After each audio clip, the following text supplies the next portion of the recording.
국회는 오늘 고 최상병 순직 사건을 수사한 경찰 관계자들을 불러 관련 결과를 보고받습니다. 수사 외압 의혹의 핵심 인물이자 무혐의 처분을 받은 임성근 전 해병대 사단장을 둘러싸고 여야의 격돌이 예상됩니다. 국회 연결합니다. 나혜인 기자. 네, 국회입니다. 네, 오늘 국회에 누가 출석하는 겁니까? 네, 윤희근 경찰청장과 최상병 순직 사건 수사 책임자인 김철문 경북경찰청장 등이 국회 행정안전위원회 전체 회의에 출석합니다. 업무보고 차원인데 최근 경찰이 발표한 수사 결과를 두고 여야 의원들이 질의를 준비하고 있습니다. 업무상 과실치사 같은 혐의로 고발된 임성근 전 해병대 사단장을 무혐의 결정한 배경을 집중적으로 따져 물을 것으로 보입니다. 여당은 경찰의 수사 결과를 앞세워 야권의 특검론이 정쟁용 공세라고 주장하지만 야당은 경찰이 권력의 입맛에 맞춰 봐주기 수사를 했다고 의심하고 있습니다. 특히 사건 당시 VIP를 언급하면서 임 전 사단장의 구명을 도운 듯한 도이치모터스 주가 조작 사범의 녹취를 부각하며 대통령실 외압 의혹을 부각할 것으로 보입니다.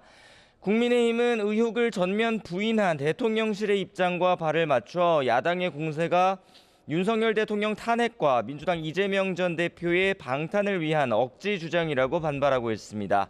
황우여 비상대책위원장은 아침 회의에서 법제사법위원회가 추진하는 대통령 탄핵청원 청문회는 대선 불복이자 명백한 위헌이라며 헌법재판 대상이라고 주장했습니다. 네, 국민의힘 전당대회 소식도 전해주시죠. 네, 국민의힘 당권 주자들은 오늘 오후 2차 TV 토론을 준비하고 있습니다. 그제 1차 토론회에 이어서 김건희 여사 문자 논란을 둘러싸고 네거티브 공방을 이어갈 것으로 보입니다. 원희룡 후보는 한동훈 후보가 총선을 앞두고 김 여사가 사과할지 결단해달라는 문자를 무시해 선거를 일부러 지려한 게 아니냐는 주장까지 했습니다. 아침 SNS에는 총선 당시 한 후보의 사천 의혹 등을 부각하며 하나라도 사실이면 후보직을 사퇴할 거냐고 적어 공세 고삐를 풀지 않았습니다.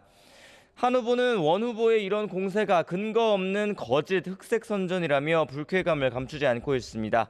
조금 전 SNS를 통해 이런 구태 정치 때문에 당이 싸잡아 비난받는 게 안타깝다며 반성도 사과도 없이 오물 뿌리고 도망가는 거짓 마타도어 정치를 당원과 함께 변화시키겠다고 맞받았습니다. 나경원 후보는 전당대회에서 나올 수 있는 추태는 다 나온 것 같다며 구태 정치와 손잡은 분들은 빨리 손절하고 정책 경쟁에 집중하자고 목소리를 높이고 있습니다. 윤상현 후보는 당이 공개적으로 총선 패인을 규명하지 않아서 논란을 자초했다며 조속히 총선 백서를 발간해야 한다고 주장했습니다. 네, 민주당도 전당대회 후보 등록이 끝났죠? 네, 민주당 차기 대표 경선은 어제 출마를 선언한 이재명 전 대표와 김두관 전 의원, 또 청년 원외 정치인 김지수 한반도 미래경제포럼 대표의 3파전으로 치러지게 됐습니다.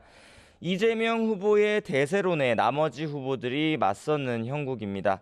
현역 의원인 이 후보는 오늘 오후 당 정책의원총회에 참석하고 김두관 후보는 오전에 경남 양산 평산마을을 찾아 문재인 전 대통령을 예방합니다.